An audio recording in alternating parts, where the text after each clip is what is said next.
السلام علیکم every one. جیسا کہ آج 21واں روزہ ہے، اسے کیسے گزاریں اور لیلۃ القدر کی تیاری کیسے شروع کریں؟ رمضان کا 21واں روزہ ایک نئی منزل ہوتا ہے۔ اس دن سے آخری عشرہ شروع ہو جاتا ہے جو مغفرت اور جہنم سے نجات کا عشرہ ہے۔ یہ دن صرف ایک روزہ نہیں بلکہ ایک نیا ارادہ ہے اپنی زندگیوں کو بدلنے کا۔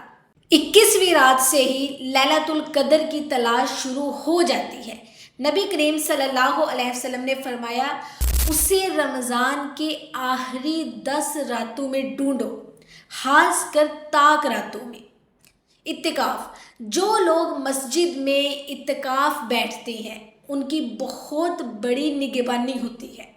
اس کے علاوہ گناہوں کی معافی مانگے، یہ رات مغفرت کی رات ہے۔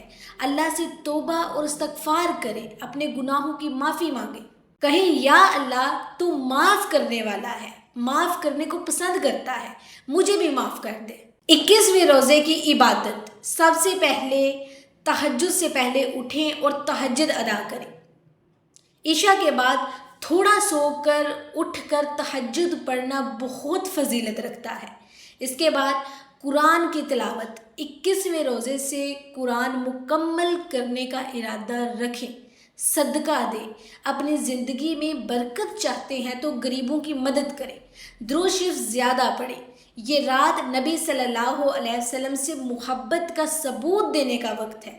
اللہ کا ذکر کریں، سبحان اللہ، الحمدللہ، اللہ اکبر، استغفر اللہ، یہ الفاظ روز ڈیلی کی زندگی کا حصہ بنائیں۔ اس کے بعد نماز تسبیح، اگر ہو سکے تو نماز تسبیح ادا کریں، یہ گناہوں کی معافی کا بہت بڑا ذریعہ ہے۔ اور یاد رکھیں، 21ویں رات سے ہی لیلۃ القدر کی تلاش شروع ہو جاتی ہے۔ اپنی زندگی کو بہترین بنانے کا ارادہ رکھیں تاکہ رمضان صرف ایک مہینہ نہ ہو بلکہ ایک نیا سفر ہو تقویٰ کی طرف۔ کیا آپ اس بار لیلۃ القدر کی تلاش کر رہے ہیں؟ اللہ ہمیں اس رات کا اجر نصیب فرمائے، آمین۔